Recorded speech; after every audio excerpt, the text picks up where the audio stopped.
नमस्कार दोस्तों, मेरा नाम है विजय कुमार गिरी और मैं आप लोगों का हार्दिक स्वागत करता हूं अपनी यूट्यूब चैनल जिसका नाम है सुगा क्लासेस फॉर एग्रीकल्चर। दोस्तों, आज हम सब फंडामेंटल ऑफ क्रॉप फिजियोलॉजी का 5वां लेक्चर पढ़ेंगे, जिसमें मैं आप लोगों को पढ़ाऊंगा ट्रांसलोकेशन ऑफ सॉल्यूट्स।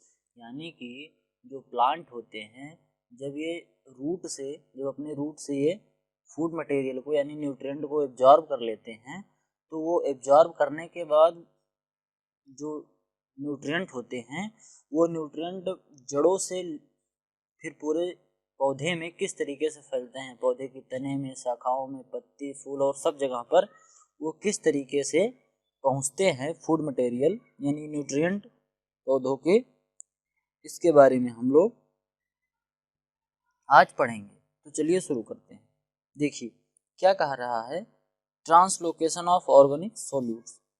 ये होता क्या है, इसकी डेफिनेशन क्या है, सबसे पहले ये देख लेते हैं। देखो लिखा क्या है, the movement of organic food material, यानी कि जो ऑर्गेनिक फूड मटेरियल है जिसको पौधों ने अपने रूट के थ्रू एब्जॉर्ब किया है, उसके मूवमेंट को, मतलब एक जगह से दूसरी जगह जाने को, और the solutes in soluble form, और जो भी सॉल्यूट्स हैं उनके सॉल्युबल फॉर्म में one place to another place in higher plant is called as translocation of organic solutes. मतलब कि जितने भी ऑर्गेनिक जो सोल्यूशन पौधे में हैं, चाहे वो कार्बोहाइड्रेट बनाया हो पौधे ने, या पौधे ने ऑक्सीजन लिया हो, या कार्बन डाइऑक्साइड निकाल रहा हो, ठीक, या पौधे अपने जो न्यूट्रिएंट लेते हैं वाटर के थ्रू, वाटर में सॉल्यूट करके, यानी कि वाटर को मिला के, और पौधे जो एब्जॉर्ब करते हैं वो न्यूट्रिएंट, ये सभी एक जगह से दूसरे जगह पे जो पहुंचते हैं उन्हीं को हम कहते हैं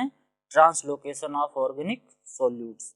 अब देखो फिर आगे क्या कह रहा है, आगे कह रहा है डायरेक्शन ऑफ ट्रांसलोकेशन, मतलब जो ट्रांसलोकेशन, जो मूवमेंट हो रही है ऑर्गेनिक सॉल्यूट की, उसकी डायरेक्शन क्या होती है। तो देखो, ट्रांसलोकेशन ऑफ ऑर्गेनिक सॉल्यूट्स में take place in the following direction, मतलब कि जो ट्रांसलोकेशन हो रहा है, जो न्यूट्रिएंट एक जगह से दूसरी जगह पर जा रहे हैं पौधे में, जैसे यहाँ से ऊपर जा रहा है या ऊपर से नीचे जा रहा है, या मान लो मोटा पौधा है तो यहाँ से यहाँ पे है कोई सॉल्यूट, तो हो सकता है इधर भी जा रहा हो, इधर जा रहा हो, नहीं हो सकता यहाँ हो तो यहाँ जा रहा हो। तो इस प्रकार के तमाम प्रकार के इसमें मूवमेंट मुख्यतः 3 प्रकार की होती हैं। इसके मूवमेंट, जो ऑर्गेनिक सॉल्यूट होते हैं पौधों में, 3 प्रकार के मूवमेंट करते हैं। अब देखो, जिसमें पहला कौन सा है, डाउनवर्ड ट्रांसलोकेशन। इसमें क्या होता है, mostly the organic material is manufactured by leaves and translocated downward to stem and roots for consumption and storage। कह रहा है कि जो पत्तियां होती हैं, जब ये पत्तियां अपना ऑर्गेनिक मटेरियल बनाती हैं, मैन्युफैक्चर करती हैं, ये किसके द्वारा, पत्तियों के द्वारा। अपने जो पौधे होते हैं वो अपनी पत्तियों के द्वारा फोटोसिंथेसिस करके ऑर्गेनिक मटेरियल बनाते हैं, फिर इनको क्या करते हैं, ये ट्रांसलोकेट करते हैं। जैसे मान लो ये एक पौधा है, ठीक, ये इसकी जड़ें हैं, यहाँ पे एक पत्ती है, इस पत्ती ने एक फूड मटेरियल बनाया, तो फूड मटेरियल ऐसे ऐसे होते धीरे धीरे कहाँ आएगा, स्टेम में आएगा, या तो अगर कोई फ्रूट है तो फ्रूट में चला जाएगा, यहाँ मान लो एक फ्रूट लगा तो फ्रूट में चला जाएगा, या उसकी जड़ है तो जड़ में चला जाएगा, जैसे गाजर, मूली, शलजम, शकरकंद, इस सब में चला आएगा, या स्टेम में हो जाएगा, स्टेम में भी स्टोर हो जाता है, स्टोरेज के लिए आता है, तो हो सकता है स्टेम में स्टोरेज हो जाए, जैसे गन्ना, ठीक। तो ये सब चीज़ें जो बनाते हैं पौधे, वो लाके एक जगह पे स्टोर करते हैं। तो अगर ऊपर से नीचे की तरफ ऐसे आ रहा है, रूट की तरफ, फ्रॉम स्टेम टू रूट या लीफ टू रूट, तो इस प्रकार के मूवमेंट को हम क्या कहते हैं, downward translocation of organic solutes. अब अपवर्ड ट्रांसलोकेशन, अपवर्ड ट्रांसलोकेशन में क्या होता है, it take place manually during the germination of seed. इसमें क्या होता है कि जब जर्मिनेशन होता है सीड का, इतना सा छोटा सा सीड है, क्योंकि इसकी जड़ निकली नहीं है, जब सीड छोटा होता है तो उसमें जड़ तो रहती नहीं है, तो सबसे पहले उसमें क्या निकलती है, उसमें तने निकलते हैं, यानी कि परांकुर निकलते हैं, ठीक। तो ये जो ऊपर वाला पहले स्टेम निकलेगा, तो स्टेम की वृद्धि और विकास के लिए इसे एनर्जी चाहिए, ठीक। इस जो ये स्टेम निकल रहा है, यहाँ पे जो निकल रहा है इसका परांकुर, इसके लिए इसे फूड मटेरियल चाहिए। तो फूड मटेरियल मिलेगा कहाँ से, इस जो बीज के अंदर था फूड मटेरियल, स्टार्च, कार्बोहाइड्रेट या कुछ भी रहा हो, प्रोटीन, तो वो वही अंत में टूट के इसको एनर्जी देता है और उसकी ग्रोथ करने में इंपॉर्टेंट रोल प्ले करता है। तो जो ये ग्रो होता है तो ये नीचे से ऊपर जा रहा है, यानी कि फ्रॉम एक प्रकार से सीड से फिर जर्मिनेशन के थ्रू ऊपर जा रहा है। तो यानी कि इसमें जो ऑर्गेनिक मटेरियल हैं ये ऊपर की तरफ जा रहे हैं। तो इस प्रकार के ट्रांसलोकेशन को हम क्या कहते हैं, अपवर्ड ट्रांसलोकेशन। ये कहाँ से होता है, चाहे ट्यूबर हो, जैसे मान लो अभी कोई आलू लगा दिया तो आलू से जब तक निकल रहा है तो पहले आलू का जो स्टार्च है वही इसके प्रांकुर को निकालने में महत्वपूर्ण भूमिका निभाएगा। उसके बाद जब जड़ निकल जाएगी तो फिर जमीन से लेना शुरू कर देगा फूड मटेरियल। ठीक, तो ये हो गया organic solutes. When stored food after being converted into soluble form is supplied to the upper growing part of the young seedling till it has developed greenly। मतलब कह रहा है कि जिसमें जो स्टार्च होता है, मान लो ये सीड है, सीड में इसके अंदर स्टार्च है, जैसे मान लो गेहूं का सीड है, तो गेहूं का सीड है तो इसमें स्टार्च भरा है, स्टार्च फॉर्म। अब ये क्या होगा, जब इसमें ये निकलेगा प्रांकुर, तो प्रांकुर निकलते समय क्या होगा, इसके जो स्टार्च है ये इनसॉल्युबल फॉर्म में है, यानी कि ये पानी में घुलनशील नहीं है, ये पानी में नहीं घुल रहे हैं। तो पौधे के मुंह तो है नहीं कि मुंह जैसे हम लोगों के है सूख चूस लो, वैसे उनके पास तो है नहीं। उनको केवल एक ही मीडियम है कि अगर पानी में घुल जाएगा तो वो ले लेंगे। ठीक, तो ये क्या होता है, जो इनसॉल्युबल फॉर्म में रहता है इसको घुलनशील यानी कि सॉल्युबल फॉर्म में कन्वर्ट कर लेते हैं। अघुलनशील से घुलनशील मीडियम में इसको कन्वर्ट कर लेते हैं स्टार्च को। तो ये जो स्टार्च कन्वर्ट हो जाता है, कन्वर्ट होने के बाद ये पानी में घुल जाता है और पानी में घुलने के बाद इस स्टेम में चला जाता है, यानी कि जो प्रांकुर निकला होता है। और ये प्रक्रिया तब तक चलती रहती है जब तक इसमें एक पत्ती नहीं निकल जाती, एक पत्ती इधर एक पत्ती इधर। जैसे स्टार्टिंग में देखा होगा, चने में देख सकते हो, मटर में देखो, या अभी सरसों बो तो उसमें देखो, या बरसीम बो तो उसमें देखो, तो छोटी छोटी दो पत्तियां पहले निकलती हैं, गोल गोल मोटी सी थोड़ी मोटी मोटी पत्तियां होती हैं। ठीक, वही जो पत्तियां होती हैं, जब तक वो पत्तियां नहीं निकली होती हैं तब तक जो ऑर्गेनिक सॉल्यूट्स होते हैं उनका मूवमेंट कहाँ होता है, अपवर्ड, यानी कि नीचे से ऊपर की तरफ होता है। अब देखो, upward translocation of solutes also take place through stem to younger leaf, bud and flower which are situated at the tip of the branch. इसमें क्या कह रहा है, जैसे मान लो कि एक ये पौधा है, एक यहाँ पे है पत्ती, यहाँ भी पत्ती है, यहाँ पत्ती है, यहाँ पत्ती है, ऐसे सब तमाम यहाँ भी पत्तियां निकली है। तो अगर यहाँ पे और यहाँ भी पत्ती ऐसे निकली है, तो अगर कहीं यहाँ पे इस पत्ती ने जो फूड मटेरियल बनाया तो ये फूड मटेरियल इस तरफ भी जाएगा। तो इस तरफ जो पत्तियां जा रही हैं, यहाँ पे जो फल लगा है वहां के लिए जो फूड मटेरियल जा रहा है, यह भी एक प्रकार का क्या है, अपवर्ड है, आगे की तरफ जा रहा है। यहाँ से बना और बन के इस तरफ को गया। ठीक, ऐसे देखो जा रहा है, ये एरो बना दिया मैंने, यानी कि यहाँ पे जा रहा है। या ऐसे भी हो सकता है कि यहाँ पे फूड मटेरियल जो बना है वो पहले इतना थोड़ा डाउनवर्ड है ये पीछे की तरफ, उसके बाद फिर इस मेन स्टेम में जाए और यहाँ पे आ जाए, तो अपवर्ड हो गया। ठीक, यानी कि ऊपर की तरफ, इस तरफ या इस तरफ की जो मूवमेंट है इसको हम क्या कहते हैं, upward translocation of organic solutes. समझ गए। अब देखो अगला क्या है, लेटरल ट्रांसलोकेशन। इसमें देखो क्या होता है, radical translocation of organic solutes also take place in plants from the cell of the pith of cortex. इसमें क्या कह रहा है, जैसे मान लो कि ये स्टेम है, ठीक, पौधे का ये स्टेम, इसको मैंने इसे काट दिया है तो ऊपर से देखोगे तो ऐसे स्टेम दिखेगा। अब मान लो कि यहाँ जाइलम और फ्लोएम है, तो पानी मान लो यहाँ पे है, ठीक, कहाँ है, पानी यहाँ पे है। लेकिन जब हम काटते हैं इसको, जब हम काटेंगे तो यहाँ पे मान लो मैंने कट लगाया तो यहाँ से भी दूध निकलने लगता है। देखो अभी कभी गूलर काटो या पीपल का पौधा काटो तो उसमें यहाँ निकलने लगता है। तो यानी कि सॉल्यूट्स यहाँ भी आए, तो कहाँ से आए, यहाँ से इस डायरेक्शन में या इस डायरेक्शन में, कभी कभी ऐसे भी जाते हैं, कभी ऐसे जाते हैं। यानी कि जो ऐसे वाला जो इनका है रेडिकल जो ट्रांसलोकेशन है, मतलब कि एक पिथ से दूसरे पिथ या एक कॉर्टेक्स से दूसरे कॉर्टेक्स में या एक सेल से दूसरे सेल में जो ऐसे ऐसे ऑर्गेनिक सॉल्यूट्स का ट्रांसलोकेशन होता है उसको हम क्या कहते हैं, लेटरल ट्रांसलोकेशन। अब देखो सिंपल भाषा में ऐसे समझो कि इसको हम कहते हैं अपवर्ड ट्रांसलोकेशन, इसको कहते हैं डाउनवर्ड, और इन दोनों को कहते हैं लेटरल। ठीक, ऐसे में चल रहा है या ऐसे में चल रहा है, तो ये लेटरल ट्रांसलोकेशन हो गया, समझ गए। अब अगला क्या है, path of the translocation of organic solutes, मतलब जो ऑर्गेनिक सोल्यूट्स हैं इनका ट्रांसलोकेशन तो हमने बता दिया कि अपवर्ड, डाउनवर्ड और लेटरल होता है, लेकिन अब इनका पाथ क्या होता है इसके बारे में हम लोग जानेंगे। देखो क्या कह रहा है, पाथ ऑफ डाउनवर्ड ट्रांसलोकेशन, यानी कि अगर कोई ऑर्गेनिक सोल्यूट्स है ऊपर से नीचे की तरफ आ रहा है तो वो किस रास्ते से आएगा इसके बारे में जानते हैं। तो क्या है, downward translocation of the organic solutes take place through phloem.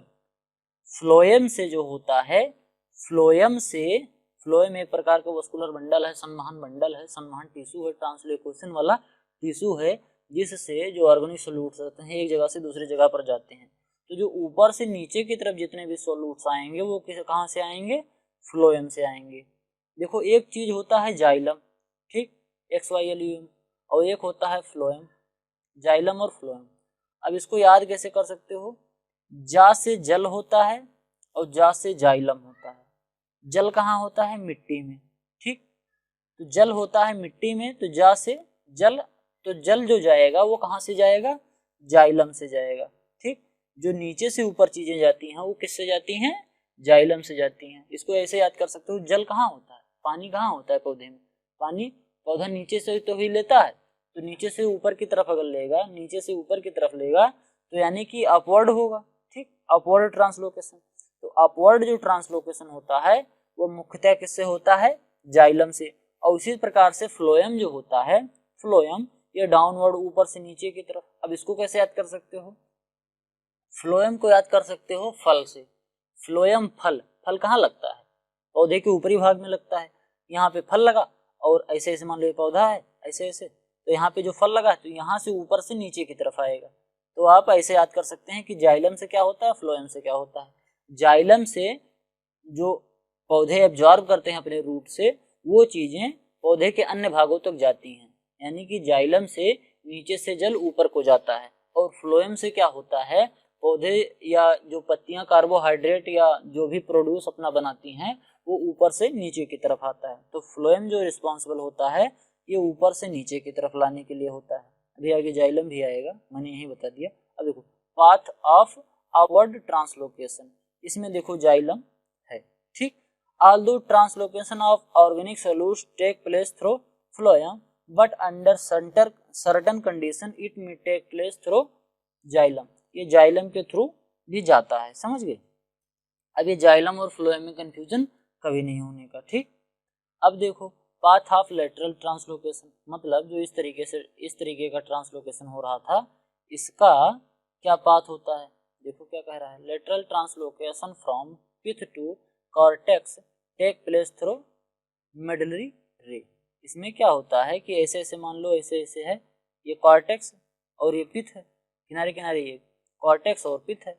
अब क्या होगा, यहाँ से अगर जल यहाँ आएगा या यहाँ से जल इधर आएगा, इधर इधर आएगा, ऊपर नीचे नहीं जाता है, केवल दाएं बाएं ही जाता है जल, तो इसको हम क्या कहते हैं, लेटरल ट्रांसलोकेशन। तो ये कहाँ से होता है, मेडुलरी रे के द्वारा होता है, यानी कि इसको कहते हैं मेडुलरी रेज। अब आगे क्या है, मैकेनिज्म ऑफ ट्रांसलोकेशन। अभी तक मैंने पढ़ा ट्रांसलोकेशन कितने प्रकार का होता है, फिर उसका रास्ता कौन कौन सा होता है, यानी path of translocation.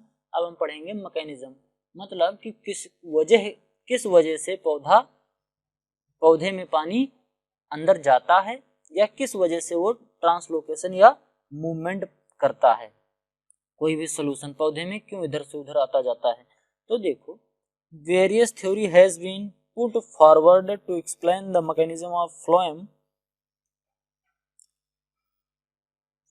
conduction among the Munch 1930 hypothesis is most convincing।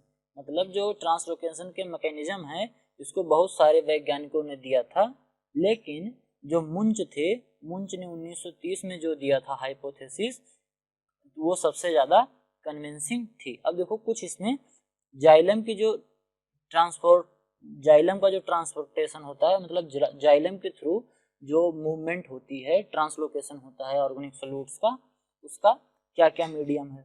इसमें सबसे पहले होता है एसेंटॉप शेप। एसेंटॉप शेप का मतलब होता है कि नीचे से ऊपर की तरफ जो जा रहा है शेप मतलब क्या होता है, एक ऐसा सॉल्यूशन जिसमें ऑर्गेनिक मटेरियल और इनऑर्गेनिक मटेरियल सब कुछ मिले हों, जिसमें न्यूट्रिएंट सब मिले हों, उसको हम कहते हैं शेप। तो एसेंट ऑफ शेप मतलब कि उस सॉल्यूशन का ऊपर की तरफ जाना, मूवमेंट करना, इसी को हम एसेंट ऑफ शेप कहते हैं। देखो, the water after being absorb by the root is distributed to all part of the plant.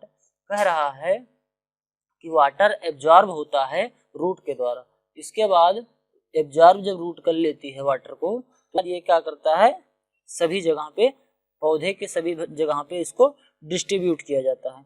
In order to reach the top most part of the plant the water has to move upward through the stem.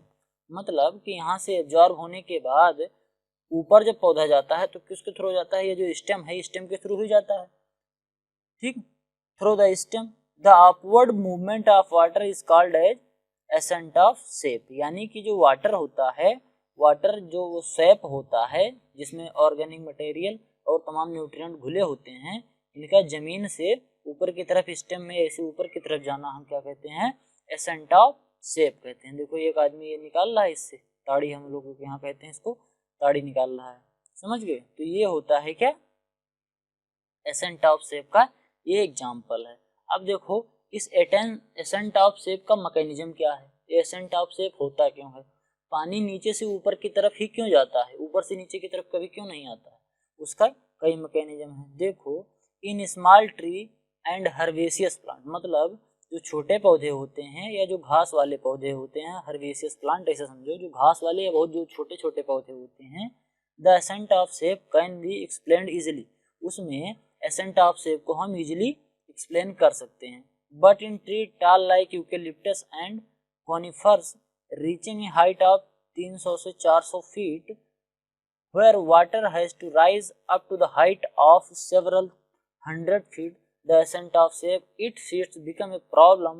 Explained to mechanism of ascent of shape, a number of theories has been put forwarded। कहने का मतलब ये है कि अगर पौधा छोटा है या घास वास है, घास है, दूब घास या छोटी छोटी झाड़ियाँ हैं या छोटे छोटे पौधे हैं, तो इसमें जो पानी है वो नीचे से ऊपर जाता है, इसको एक्सप्लेन करना थोड़ा सा आसान है। लेकिन जो बड़े बड़े पौधे हैं, 300-400 फुट के पौधे, कभी कभी तो ये 1000 फुट के भी होते हैं, 100-100, 200-200, 300-300 फुट के होते हैं, 1000 फुट नहीं होता लगभग, लेकिन हाँ 400 फुट 500 फुट के पौधे हो जाते हैं। तो इतने ऊंचे ऊंचे पौधे में पानी कैसे जाता है, ये समझना काफ़ी कठिन होता है, इसको एक्सप्लेन करना काफ़ी कठिन होता है। इसीलिए इसको एक्सप्लेन करने के लिए तमाम थ्योरी दी गई है, कोई किसी तरीके से बताता है, कोई किसी तरीके से बताता है। तो वो कौन कौन सी थ्योरीज हैं वो हम आगे पढ़ेंगे, ठीक। पहला है वाइटल थ्योरी, दूसरा फिर कौन सा है, रूट प्रेशर थ्योरी, फिर तीसरा कौन सा है, फिजिकल फोर्स थ्योरी, और उसके बाद फिर क्या है, transportation pull and cohesion of water theory, यानी कि ये पुल एंड कोहेजन थ्योरी इसे कहते हैं। अब देखो ये 4 प्रकार की है। अब जिसमें से वाइटल थ्योरी जो है, इसमें क्या कह रहा है, according to vital theory the ascent of sap is under the control of vital activity of the stem. मतलब इसमें कह रहा है कि स्टेम की जो वाइटल एक्टिविटी है उसकी वजह से पौधे में पानी चढ़ता है। अब देखो क्या कह रहा है, अकॉर्डिंग टू गॉडविस्की, इसको किसने दिया था, गॉडविस्की ने दिया था, कितने में, 1884 में। Accent of shape take place due to the pumping activity of xylem tissues which are living। मतलब इन्होंने जब ये वाइटल थ्योरी दी थी, गॉडविस्की ने दी थी, तो इन्होंने ये कहा था कि जब हम जाइलम के टिश्यू जो होते हैं, जब ये सिकुड़ते हैं और फैलते हैं तो एक प्रकार का पंपिंग प्रोसेस उत्पन्न करते हैं। जैसे जब हम दूध लगाते हैं, दूध दूहते हैं गाय का या भैंस का, तो हम क्या करते हैं, उसके जो निप्पल्स होते हैं उसको हम जोर जोर से दबाते हैं। तो एक बार छोड़ेंगे फिर एक बार दबाएंगे, फिर छोड़ेंगे फिर दबाएंगे, तो जिस प्रकार से दूध निकल जाता है उसके थनों से, उसी प्रकार से वाइटल थ्योरी में पानी ऊपर भी ऐसे चढ़ जाता है। आदमी जो भोजन खाता है, ये भोजन जो 30-40 फुट हमारी जो आंत होती है, हमको कंफर्म नहीं पता है लेकिन ऐसे ही होती है, बहुत लंबी आंत होती है। इस आंत में जो भोजन होता है इसी तरीके से जाता है। क्रमाकुंचन, पहले इसे पिचकेगा, फिर सिकुड़ेगा, फिर पिचकेगा, पिचकेगा, फिर फूलेगा, फिर पिचकेगा, फिर फूलेगा। आप ऐसे महसूस कर सकते हैं कि मान लो पंपिंग सेट चल रहा है आपके खेत में, आप गेहूं के खेत में पानी लगा रहे हैं। अब उस समय जो आपकी डिलीवरी पाइप है, जो सफ़ेद वाली प्लास्टिक की पाइपियाँ आती नहीं है, वही पाइपियाँ हम ले रहे हैं। तो उस पाइप को जब आप दबाएंगे, कभी एक बार ऐसे तेजी से दबा दीजिए तो आप देखेंगे जो पानी का फ्लो होता है वो थोड़ी सी और तेज हो जाता है। फिर एक बार दबाइए, फिर थोड़ा तेज हो जाएगा। फिर ऐसे हरदम इस पे लात ऐसे रखते रहिए, एक बार रखिए, फिर हटाइए, फिर रखिए, फिर हटाइए, तो आप देखेंगे कि पानी का प्रेशर बढ़ेगा, फिर कम हो जाएगा, फिर बढ़ेगा, फिर कम हो जाएगा। तो इस तरीके से हम क्या कर, यही जो चीज़ें होती हैं, इसमें जो पंपिंग होती है, इसी की वजह से पानी ऊपर तक चढ़ जाता है। अब देखो हम समझा रहे हैं, जैसे मान लो ये जाइलम है, ठीक। अब जाइलम के अंदर, एक ठीक से बनाते हैं जाइलम, ऐसे मान लो ये जाइलम है, ठीक। अब यहाँ पे यहाँ तक पानी मान लो भरा है, ऐसे हम समझाने के लिए बता रहे हैं। यहाँ तक पानी भरा है, अगर ये इधर पिचकेगा और ये इधर पिचकेगा तो ये पिचक के कैसे हो जाएगा, ऐसे हो जाएगा, ठीक, ऐसे हो जाएगा। ये इधर से फिर से बता रहे हैं, ऐसे ऐसे हो जाएगा, ठीक। यहाँ ये पिचक गया, देखो अब यहाँ जगह कम हो गई, यहाँ ज़्यादा जगह थी, यहाँ पे जगह कम हो गई, ये भी अंदर को पिचक गया, ये भी पिचक गया। तो जब पिचकेगा तो ये पानी ऊपर की तरफ भागेगा, ऊपर की तरफ पानी ये भाग गया, अब इधर आ गया, यहाँ तक आ गया, ठीक। अब ये फूलने लगेगा, लेकिन तब ये ऊपर वाला जो है ये पिचकने लगेगा, ऐसे ऐसे। तो इसी तरीके से वो पंपिंग प्रेशर होने लगता है, पंपिंग प्रेशर काम करने लगता है जाइलम, और इसी वजह से जो जल है, जल जो है वो जाइलम के थ्रू ऊपर को चढ़ता चला जाता है। अब देखो क्या कह रहे हैं, अकॉर्डिंग टू बोस, जो जगदीश चंद्र बोस थे, जिनको जेसी बोस कहा जाता है, 1923 में उन्होंने दिया था, upward translocation of water take place due to pulsatory activity of the living cell for the innermost cortical layer just outside the endodermis. इन्होंने कहा था कि कॉर्टिकल जो लेयर होती है इंडोडर्मिस के जो तुरंत बाहर होती है, इंडोडर्मिस ये है, मान लो इंडोडर्मिस मैंने रूट जो पढ़ाया था मैंने, इसके पिछले वाले लेक्चर में देख लेना, दूसरे या तीसरे लेक्चर में होगा, उसमें मैंने इसको बताया था कि इंडोडर्मिस और ये कॉर्टिकल लेयर क्या होती है। तो इसमें क्या होता है कि ये जब अंदर की तरफ ये प्रेशर बनाते हैं, इसमें एक पल्सेशन काम करता है, जैसे पल्स होती है हमारी जो नसें होती हैं, ये देखो ऐसे ऐसे ऐसे चलती रहती हैं, लग कैसे चलती है ना, लगता है जैसे कि कोई अंदर से ऐसे ढकेल रहा है, तो नसें एकदम फूलती पिचकती हैं। ध्यान से अगर अभी पकड़ के देखो नसों को, तो ऐसे पल्सेशन करता है, वही है पल्सेशन से ये पल्सेसरी, ये इसी एक्टिविटी की वजह से ही जो इसमें होता है पौधों में, तो पानी ऊपर चढ़ने लगता है। अब आप ऐसे याद कर सकते हैं कि वाइटल जो थ्योरी थी, इसमें दो वैज्ञानिक थे, एक गॉडवेस्की थे और एक बॉस थे, यानी कि जगदीश चंद्र बोस इंडियन वैज्ञानिक थे। अब फिर अगला क्या है, रूट प्रेशर थ्योरी। इसमें क्या होता है, although root pressure which is developed in the xylem of the root can rise water to a certain height but do not seem to be an effective force of ascent of shape due to the following reason: magnitude of root pressure is very low, यानी कि 2 atm होता है। उन्होंने कहा root pressure theory जो कहती है, उसके हिसाब से क्या होता है कि जो रूट का प्रेशर होता है, जैसे मान लो यहाँ ये एक पौधा है, पौधे का स्टेम है, यहाँ नीचे ये जड़ है, तो जड़ के पास जो प्रेशर होगा ये क्या होगा, हाई होगा, जड़ के पास प्रेशर हाई होगा, यहाँ पर जो प्रेशर होगा जाइलम का, यहाँ पे लो होगा। तो पानी क्या होता है, हाई प्रेशर से लो प्रेशर की तरफ बढ़ जाता है, ठीक। यहाँ अगर ज़्यादा प्रेशर रहेगा तो पानी ऊपर की तरफ बढ़ता चला जाएगा। तो ये रूट प्रेशर थ्योरी यही कहती है कि जड़ के पास प्रेशर ज़्यादा होता है, इसीलिए पानी ऊपर की तरफ चढ़ जाता है। लेकिन ये थ्योरी बहुत हद तक कारगर नहीं है, क्योंकि जो रूट प्रेशर डालती है वो केवल 2 एटीएम डालती है, जो बहुत कम है। तो केवल इसी रूट प्रेशर की वजह से पानी 300-400 फीट ऊपर तक जा ही नहीं सकता, इसीलिए ये थ्योरी ज़्यादा कारगर साबित नहीं हुई।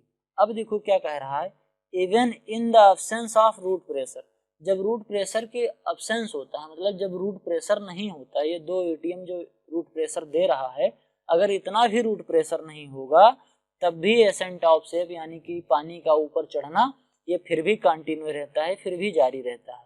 जब रूट प्रेशर नहीं रहेगा तब पानी ऊपर क्यों जा रहा है, यानी कि इस थ्योरी में कुछ तो लोचा है, इसीलिए इस थ्योरी को ज्यादा मान्य नहीं किया गया। For example, when leaf twigs is cut under water and place it a beaker full of water, it remain fresh and green for sufficient long time। इन्होंने कहा ये थ्योरी को एक्सप्लेन करने के लिए ऐसे कहा जाता है कि कोई मान लो पौधा है, उस पौधे की जड़ है, तो रूट प्रेशर था तो पौधे में पानी ऊपर चढ़ रहा था, मान लिया एक बार, लेकिन फिर बाद में क्या होता है कि यहाँ से हमने इस पे कट लगा दिया, अब इसका ये जो रूट मटेरियल है ये हट गया, अब केवल इतना ही पौधा बचा है, यहाँ नीचे जो रूट होती है यहाँ ये रूट नहीं है, और इसको ऐसे एक गिलास में रख दिया हमने, और गिलास में क्या भर दिया, पानी भर दिया, फुल पानी भर दिया गिलास में। अब क्या होगा कि वैसे तो ये मर जाएगा पौधा, लेकिन कुछ हद तक, कुछ देर तक तो ये जीवित रहेगा।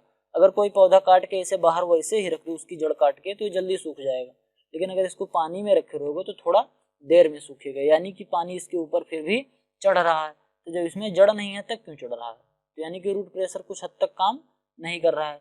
रूट प्रेशर काम करता है, लेकिन इसके साथ साथ कुछ और भी ऐसी चीजें हैं जो काम कर रही हैं, तभी पानी ऊपर चढ़ रहा है, समझ गए। अब अगला क्या है, फिजिकल फोर्स थ्योरी। इसमें वेरियस फिजिकल फोर्स थ्योरी में भी involve in accent of shape. ये जो फिजिकल थ्योरी है इसमें कई प्रकार के फिजिकल फोर्सेस इन्वॉल्व हैं पानी को ऊपर चढ़ाने के लिए, जिसमें से पहला क्या है,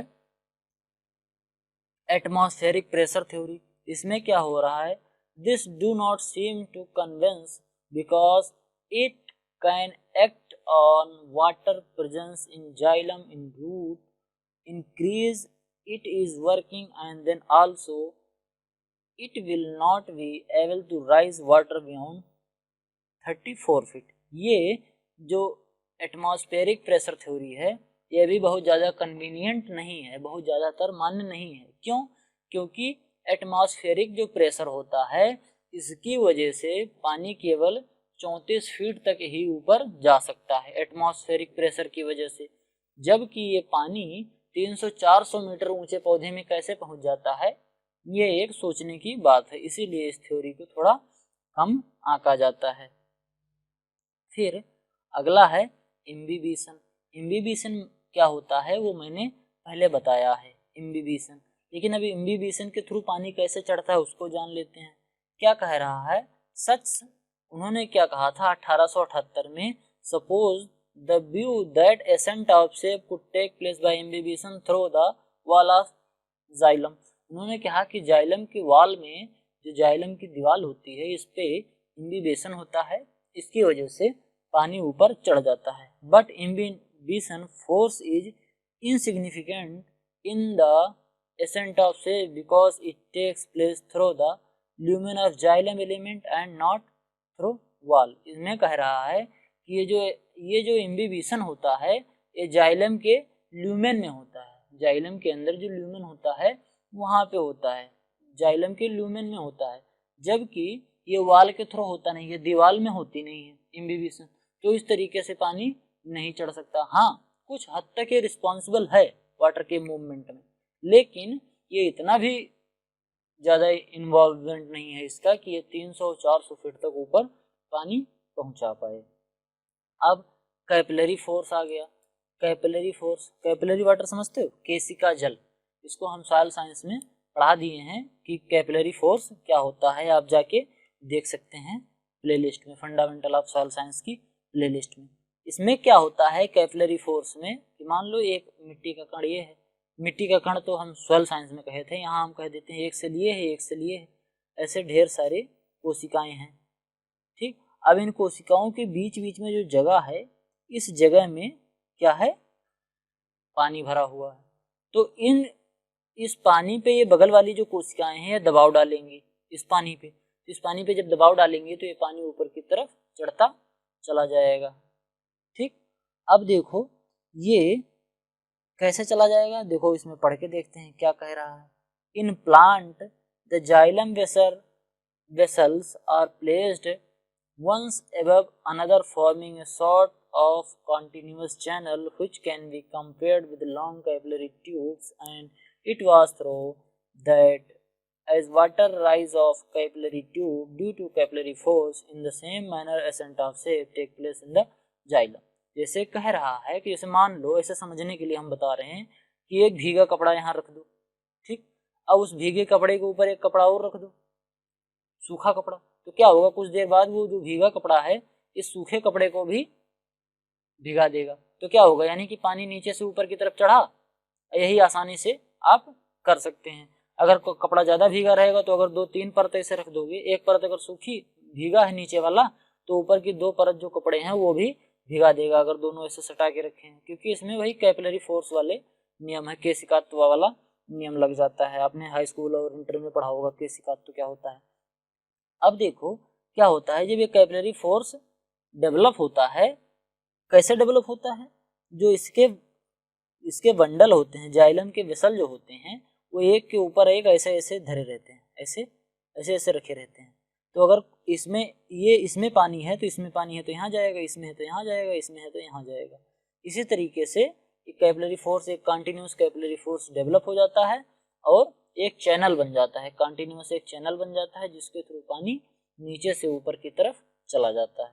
तो इतना आपका रहा आज का translocation of organic solutes. I hope कि आपको ये वीडियो पसंद आई होगी। अगर आपको ये वीडियो पसंद आई हो तो वीडियो को लाइक करें, आपके जो भी सुझाव हों वो कमेंट करें, और अगर आप इस चैनल पर नए हैं तो प्लीज़ चैनल को सब्सक्राइब जरूर करें और शेयर करके ज़्यादा से ज़्यादा दोस्तों तक इस चैनल को सब्सक्राइब करवाएं, जिससे मेरा मोटिवेशन बढ़े और मैं और भी अच्छी वीडियो आप लोगों के लिए लाता रहूँ और शिक्षा को हम लोग फ्री कर दें और इंटरेस्टिंग कर दें। मिलते हैं अगली वीडियो में, तब तक के लिए धन्यवाद।